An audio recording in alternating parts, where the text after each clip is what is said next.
What's up, you guys? Sean Ross Sapp of the Wrestling Inc. podcast here with one of Ring of Honor's best and brightest, Adam Cole. How you doing?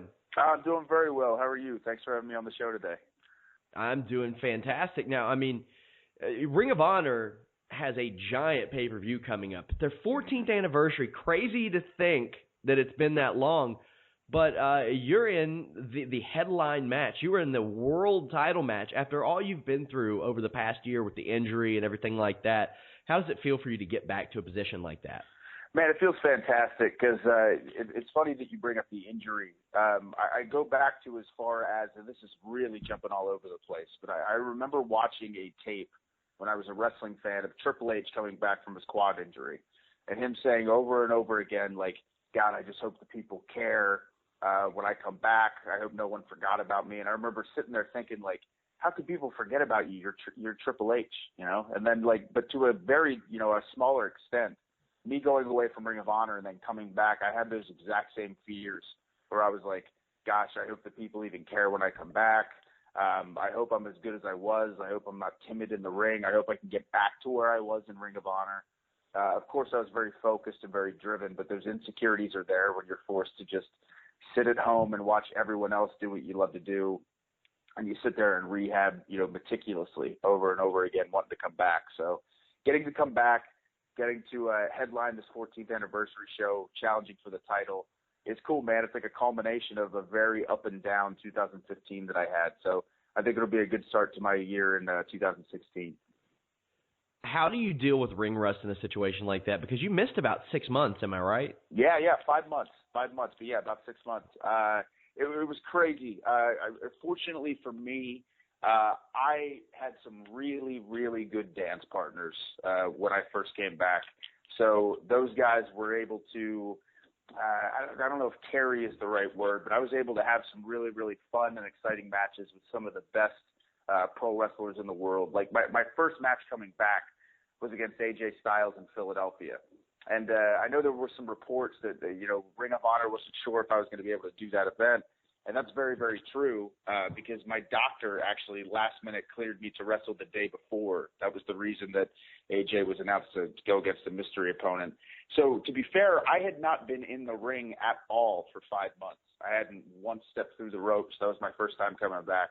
But because AJ is so good and so talented, I was able to have like a really, really exciting match with him. So because the guys in Ring of Honor are so top notch, and I firmly stand by that. That's not me just drinking the company's Kool-Aid. I really stand by that. I didn't have too much of an issue. I mean, other than the nerves that were there of wanting to perform and wanting to do well and feeling that pressure that we put on ourselves all the time, I was pretty lucky, and I didn't have too many ring rust issues. I hope that Cheeseburger was your replacement in case you weren't cleared to go against Styles. We may never know. We may never know. We're recording this like the week before the Royal Rumble. It'll drop probably the week of 14th anniversary. But there are a lot of rumors surrounding AJ Styles as well as Nakamura, Carl Anderson, Doc Gallows. What do you make of that? Yeah, I think right now is probably one of the craziest times in wrestling. Just knowing that, I go back as far as to guys like Daniel Bryan and CM Punk when they first, made their waves in WWE. A lot of people were blown away that not only they made it to WWE, but they became main event guys in WWE. Whereas I feel like the casual fans' perception of what they want out of a pro wrestler has changed. Now more so than ever, they really care about whether or not you've traveled the world. They really care about your international reputation. So to see like these fans get so excited about the possibility of like a Nakamura or an AJ Styles going to the WWE is cool. And it's a total game changer for the industry. Now more so than ever, some of your indie favorites, more and more the crowds become more vocal about wanting to see those guys. So the entire landscape of wrestling is constantly on edge, like whose contract is coming up, who's going to go where. And for me, even as a wrestler, in the fire of this whole thing, it's really exciting. So I know it must be really exciting for the fans. You also just kind of lost one of your partners to TNA and Mike Bennett. Really, you lost all of them. I mean, Matt Taven's hurt. Maria and Mike Bennett are gone. Did you see Mike Bennett and Maria going to TNA? Did you see that coming? And what's it like making that transition? You used to be flocked by three friends. Now you're riding solo. Right. Well, fortunately, as of this recording, I'm actually just getting started with this riding solo thing. So for me, there's not too much of an adjustment in the sense of the actual performances go. Generally speaking, even with the Kingdom, every now and then we would do tag team matches and things like that. But I, generally speaking, was the singles guy, and Mike and Taven were the tag team. So, but to see Mike go to TNA and Maria go to TNA, that was something not really any of us saw coming. Like, I maybe knew that Mike and Maria were leaving like a week before it was announced to the public, so it was very last minute.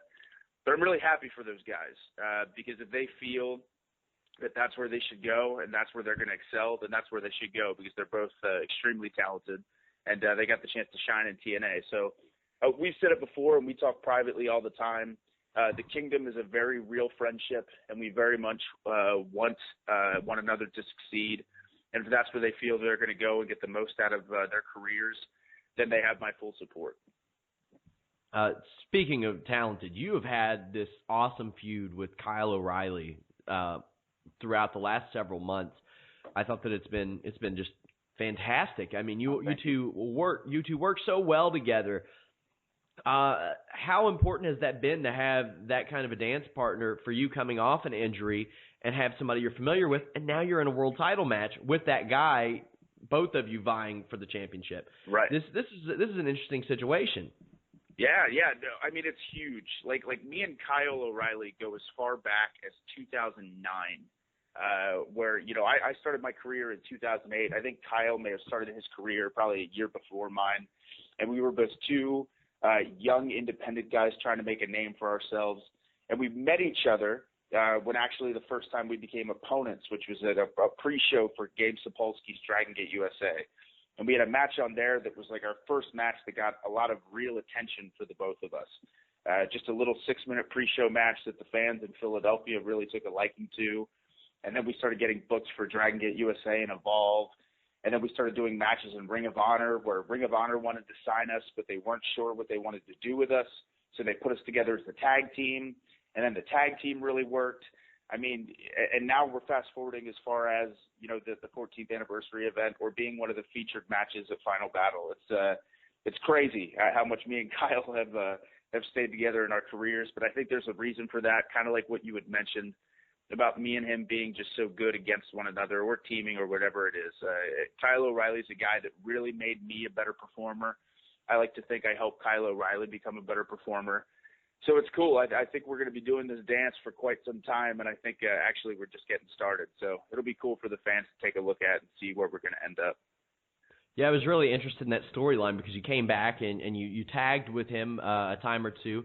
And I was like, where's this going to lead? Is it going to lead between, I didn't know if it would cause jealousy issues with you and Bobby Fish on TV, like where it would go. But I've loved the direction and how it Ring of Honor just seamlessly, when they want to make a triple threat match, there's not a convoluted reason given. It's just like, hey, these two guys are the best in the business, so let's put them in a world title match because they deserve it. And that works.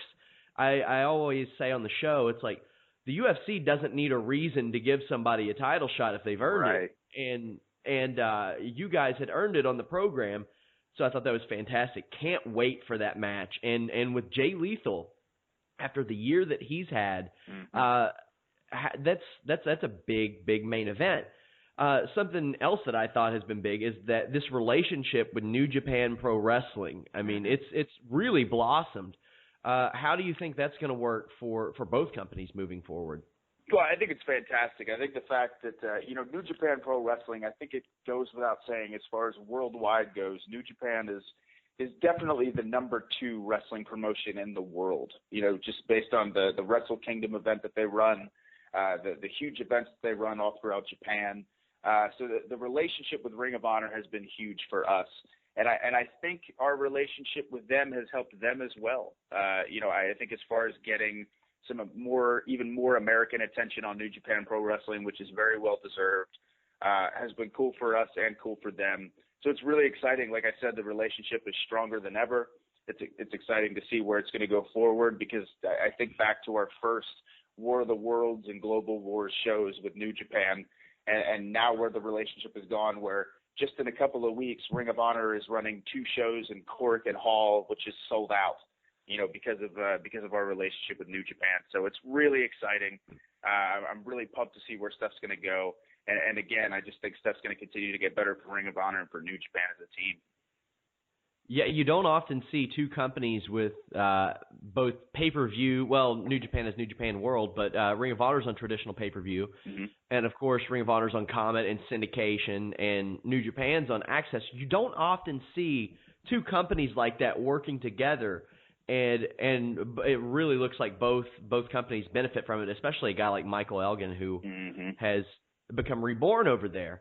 I talked about the national television deals. What were your thoughts on Destination America? From the outside looking in, kind of looked like they were playing hokey pokey with pro wrestling, right foot in, right foot out, not knowing what they wanted to do. Right. Yeah. Really, I took Destination America for what it was, and that was all it was an opportunity to get more eyes on our product. So literally, if 10 people had never watched Ring of Honor, but they checked it out on Destination America, they became fans, and then when it was no longer available on Destination America, they still decided to follow Ring of Honor. That was a win. There was not a lot of risk on Ring of Honor's part. There wasn't a lot of financial issues as far as, getting on Destination America or putting ourselves out there to where we were really at a chance for a loss.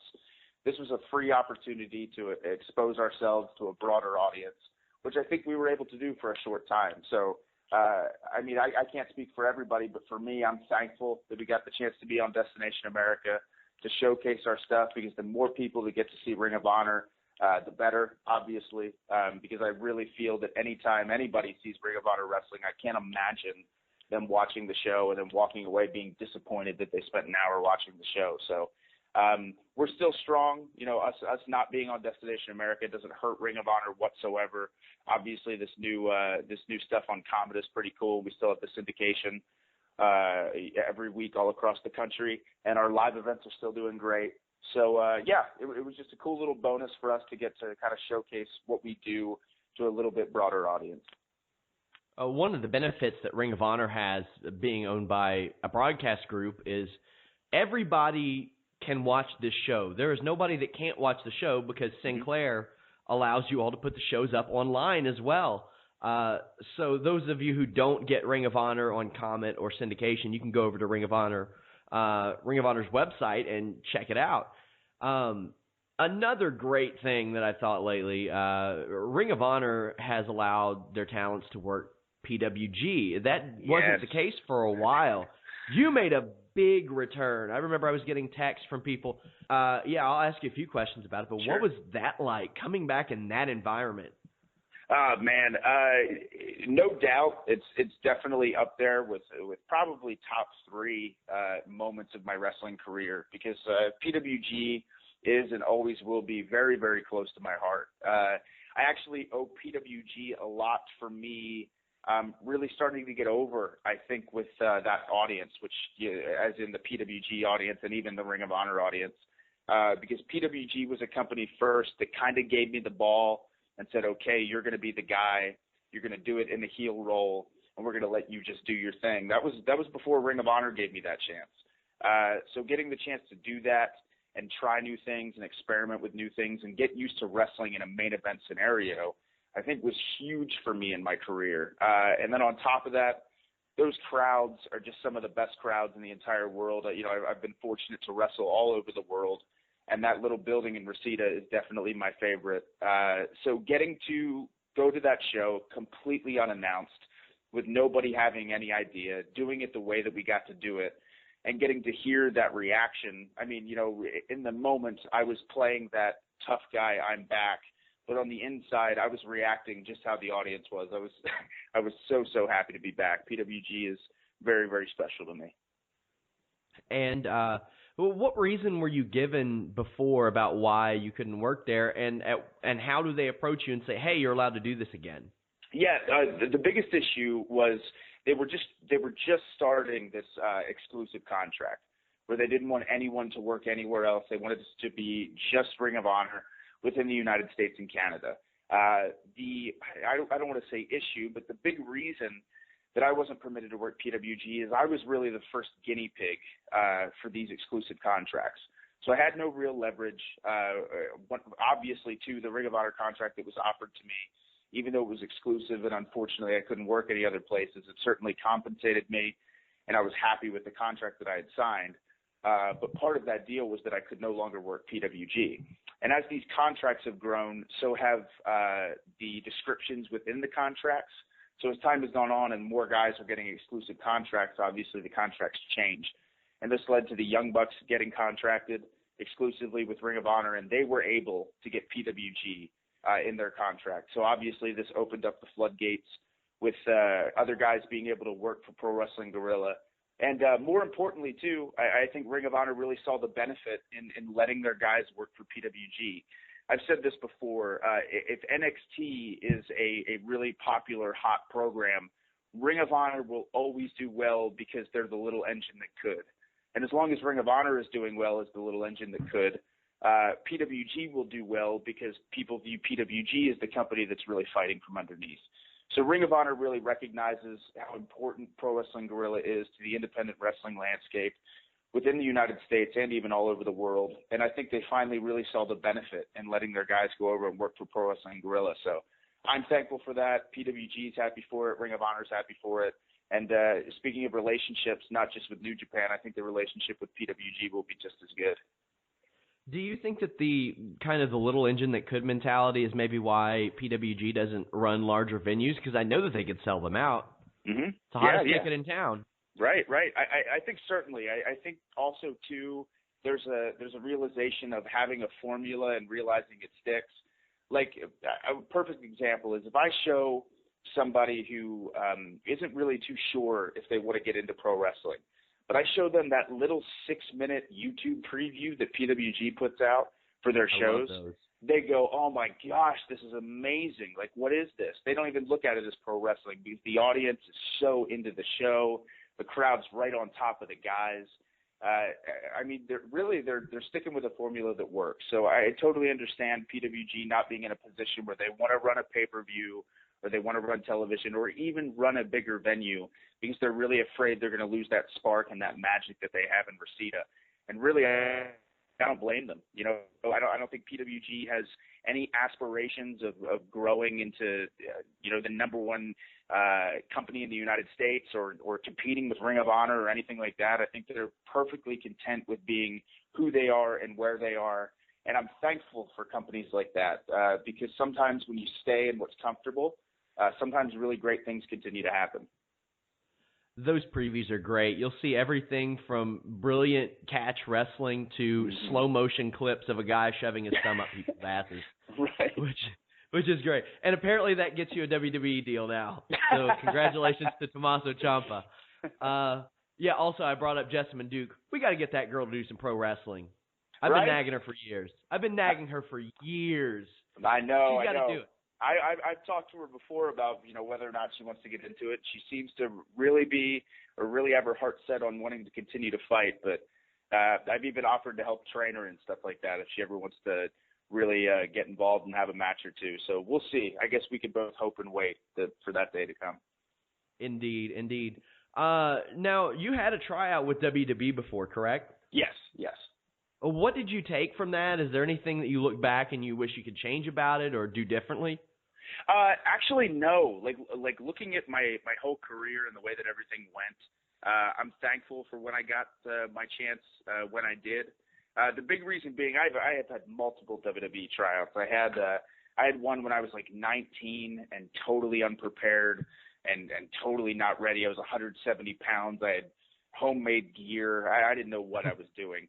At that point, I realized how far I had to go to even get a shot at being looked at in that regard. And then later on, when I was 22 or 23, I was a lot more prepared because of that first tryout that I had. And the second tryout I had went way better, a lot better. But still, it was a thing for me where I knew I needed to continue to grow, not just like as a performer, but as a man, you know, but like physically the way I looked, the way I carried myself, the experiences that I had yet to have.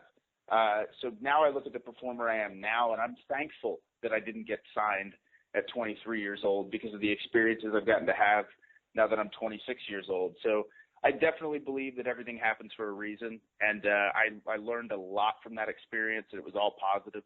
So I'm thankful that everything went down the way it did. It is absolutely psycho to think that you're still 26 years old after how long you've been wrestling. That is nuts. That is nuts. Do you follow NXT? I do. Yeah. I got a lot of friends there, so that makes it easy. But I think I would regardless because I really enjoy the product. What are your thoughts? I mean, WWE has to look at Ring of Honor as competition for NXT. What are your thoughts of that? I mean, they're running the same weekends in the same towns as you guys sometimes, which, I mean, Ring of Honor's done that with WWE as well for WrestleMania weekend. Sure. But what are your thoughts on that?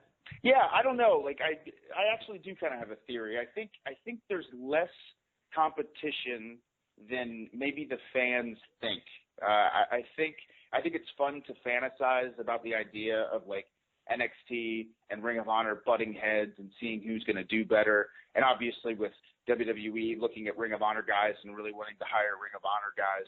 But I very much think that Triple H and NXT are focusing on what they can do to be the best product they can. And I certainly know that Ring of Honor is focusing on everything we can to be the best that we can. So really, though, I think it's cool. I think it's awesome. I think it creates a cool environment, like I mentioned earlier, about who's going to show up where, what buildings are going to be run. Like I just saw that NXT ran the Turner Hall Ballroom in Milwaukee, which is a big Ring of Honor venue.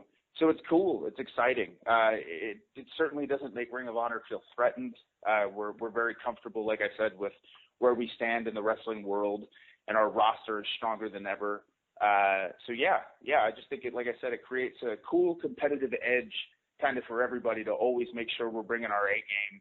You know, if NXT has a really big show, like one of their WWE Network specials, and then Ring of Honor has a pay-per-view coming up, we're like, oh, okay, we're going to make our pay-per-view better than the NXT show. You know, like that's our mindset and that's our game plan. So it's cool. It really creates a cool little competitive edge for us.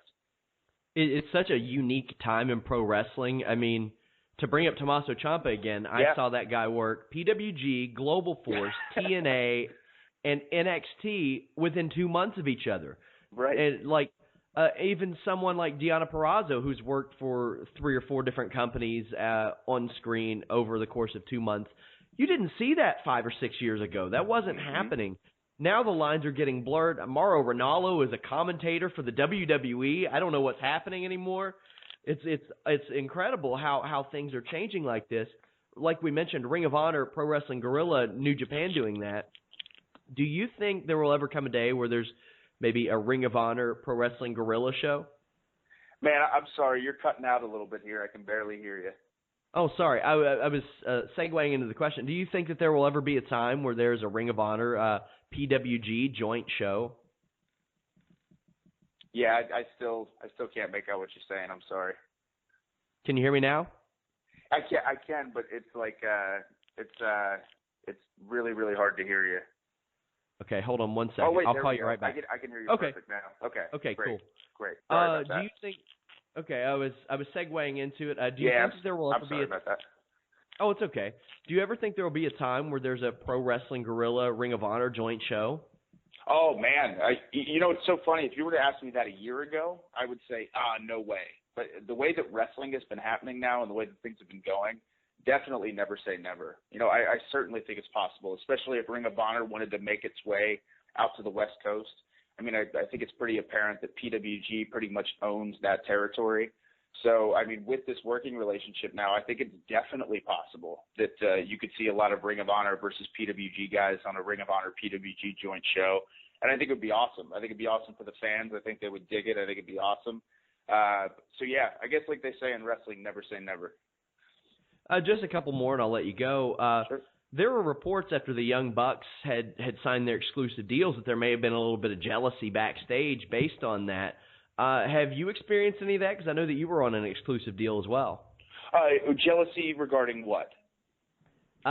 Maybe the money given to the Bucks or anything like that. Gotcha. No, I mean the truth is, and the Young Bucks play the characters they do on Ring of Honor television, but the Young Bucks are probably two of the most beloved guys in the Ring of Honor locker room. So that certainly was not the case, at least from anything that I saw. A lot of people feel like the Young Bucks deserve exactly what they get. They are, it goes without saying, they're one of the hottest acts in pro wrestling. So any money that they got, at least I feel they deserve, because not only are they good guys, but they back it up. So, yeah, no jealousy from anything that I saw. One of my favorite things is when I'll see the criticisms like on our boards about the Young Bucks, and people are like, they're just indie-rific, and they do all these flips, and they wear this crappy gear, and they're Hardy Boy NWO knockoffs. And I was like, you don't get it. Yep. I was like, and if you don't get it, I can't explain it to you because I'm going to ruin it. So, yeah, the Young Bucks are like going to see your favorite band or your favorite movie or whatever it is. The whole thing about the Young Bucks is a spectacle. Their entrance song, their actual entrance, the little mannerisms that they do in between their matches, their attitudes. The moves are just a small part of what the Young Bucks act is. And there's a very good reason that the Young Bucks are as popular as they are. It's not just because they do all the fancy moves, because there are guys in wrestling that are able to do what the Young Bucks can do moves-wise.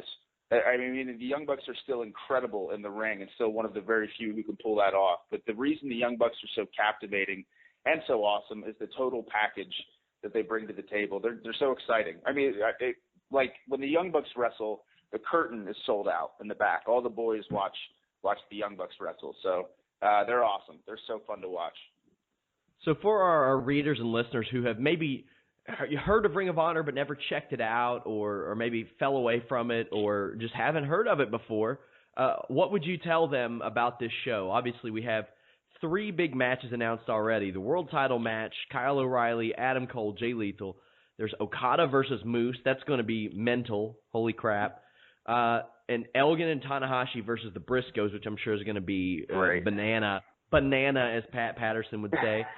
But what would you tell those who have maybe never checked out Ring of Honor before? Yeah, to me, if you're an old school wrestling fan who used to be into wrestling and you're looking to get back into it, or if you're a fan who's never checked out pro wrestling, Ring of Honor is like a rock concert roller coaster ride. You will see a combination of every form of wrestling that you enjoy. Some of the best high flying, some of the hardest hitting, some of the best characters, some of the best storytelling. We have some of the hottest girls. Ring of Honor has it all. And more importantly, we have some of the most passionate wrestling fans in the world, and it really resonates through the television screen. Ring of Honor is one in a million. It's a company that focuses very much on its in-ring competition and telling the stories in the ring. The action from start to finish, that 3-hour pay-per-view, I promise you, will be just as exciting as anything you've ever seen before on a wrestling TV show. It's definitely something you want to check out and give a chance. I promise anybody who orders the Ring of Honor pay-per-view will not walk away from that pay-per-view leaving disappointed. I always, months ahead, as soon as they announce pay-per-views, I go to my boss and I say, mark me down to cover that. It's always a blast. Like, I have fun working, like writing about these shows. Awesome. It's outstanding. It's truly something different in American wrestling. It's February 26th, Las Vegas, Nevada. You guys have to check out Ring of Honor, 14th anniversary. Also, get your asses over to Pro Wrestling Tees. Check out Adam Cole's Pro Wrestling Tees page. Also, I know he's a big fan of On It, big supporters of our show. Mm-hmm. Go to onit.com/wrestling, save 10%, guys, and you can be a super genius and a super athlete like Adam Cole. That's all he does. He doesn't train. He doesn't work out. He just takes on it. That's it. A lot That's of all. Alpha Brain and T+. That's it. Hey, I mean, like I tell him, if you want to be able to body slam a parked car, all you got to do is take on it. That's it. I mean, but thank you so much for joining us. Really looking forward to the show, and great talking to you. Absolutely, man. Thanks very much.